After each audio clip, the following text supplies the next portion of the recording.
Greetings, Sir Mom. Welcome to my channel. I made this video for those who are interested about the principle of lactic acid fermentation behind the process of making pickled mango.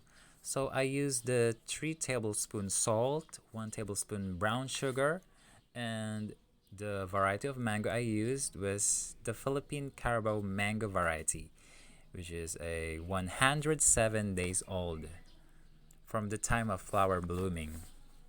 So why salt is being used in fermentation? So the salt takes out water from the fruit through osmosis, letting the fruit dry or limited of water.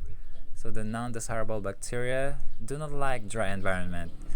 The non-desirable bacteria with low salt tolerance can be plasmolized by the salt.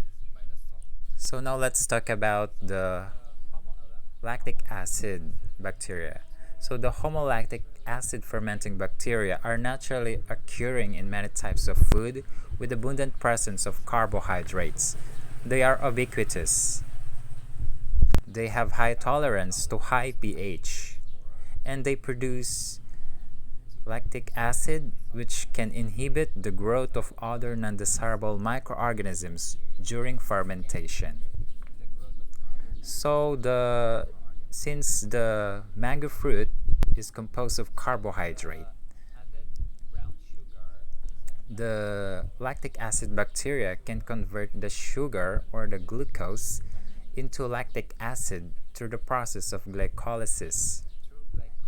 And then, in the process of lactic acid fermentation, the 2 molecules of NAD+ are regenerated and will be used for another process of glycolysis to produce 2 molecules of pyruvate and another 2 molecules of lactate.